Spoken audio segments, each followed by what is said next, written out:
And you, Antigone. You with your head hanging. Do you confess this thing? I do. I deny nothing. Tell me. Tell me briefly, had you heard my proclamation touching this matter? It was public. Could I help hearing it? And yet you dared defy the law. I dared. It was not God's proclamation. That final justice that rules the world below makes no such laws. Your edict, King, was strong. But all your strength is weakness itself against the immortal, unrecorded laws of God. I knew I must die even without your decree. I am only mortal. And if I must die now before it is my time to die, surely this is no hardship. Can anyone living as I live, with evil all about me, think death less than a friend? This death of mine is of no importance, but if I had left my brother lying in death unburied, I should have suffered. Now I do not. You smile at me. Ah, Creon, think me a fool if you like, but it may well be that a fool convict me of folly. She has much to learn. The inflexible heart breaks first, the toughest iron cracks first, and the wildest horses bend their necks at the pull of the smallest curb. Pride. In a slave, this girl is guilty of a double insolence, breaking the given laws and boasting of it. Who is the man here, she or I, if this crime goes unpunished? Sister's child, or more than sister's child, or closer yet in blood. She and her sister win bitter death for this. Creon, what more do you want than my death? Nothing. That gives me everything. Then I beg you, kill me. This talk is a great weariness. Your words are distasteful to me, and I am sure that mine seem so to you. And yet, they should not seem so. I should have praise and honor for what I have done. All these men here would praise me were their lips not frozen shut with fear of you. The good fortune of kings, licensed to say and do whatever they please. You are alone here in that opinion. No, they are with me, but they keep their tongues in leash. Maybe, but you are guilty and they are not. There is no guilt in reverence for the dead. But Eteocles, was he not your brother too? My brother too. And you insult his memory. The dead would not say that I insult He would, for you honor a traitor as much as him. His own brother, traitor or not, an equal in blood. He made war on his country. Eteocles defended it. Nevertheless, there are honors due all the dead. But not the same for the wicked as for the just. Creon, which of us can say what the gods hold wicked? An enemy is an enemy, even dead. It is my nature to join in love, not hate. Go! Join them then. If you must have your love, find it in hell.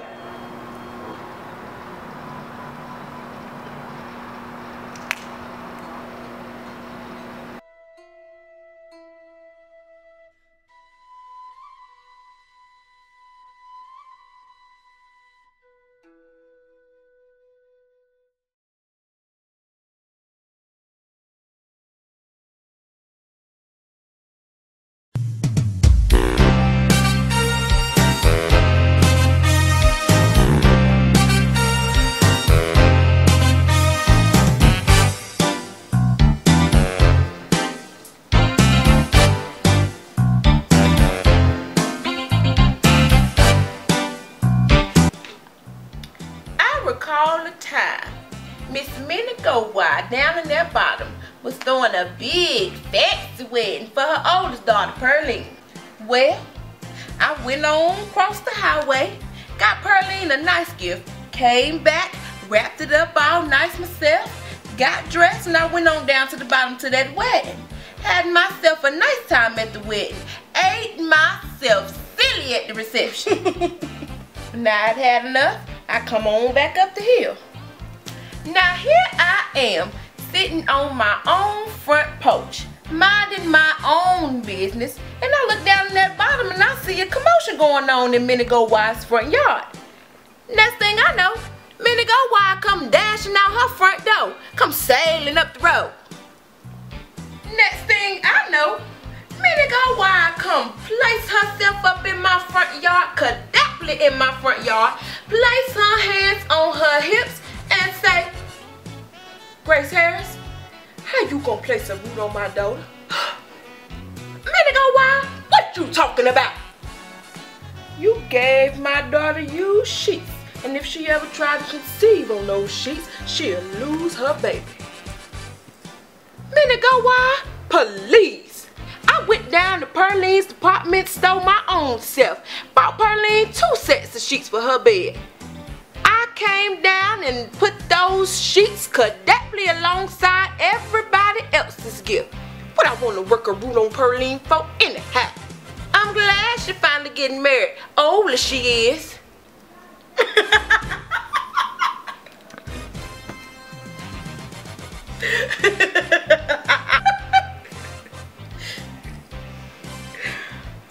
When Minute go why I got halfway between my house and her place in the bottom, halfway in the street, Minute go why flipped her dress over her head, showed me her natural behind, and said, "Grace Harris, kiss my ass."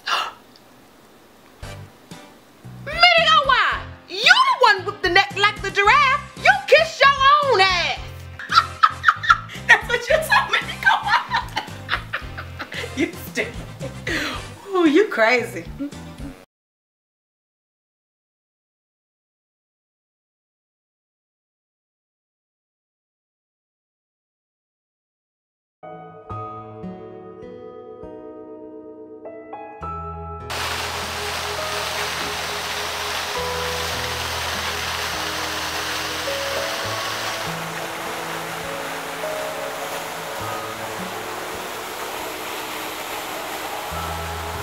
Is he not approved in the height of villainy that has slandered, scorned, and dishonored my kinswoman? Oh, that I were mad. What? Bear her in hand until they come to take hands, and then, with public accusation, uncovered, slandered, unmitigated record. Oh God, that I were a man. I would eat his heart in the marketplace.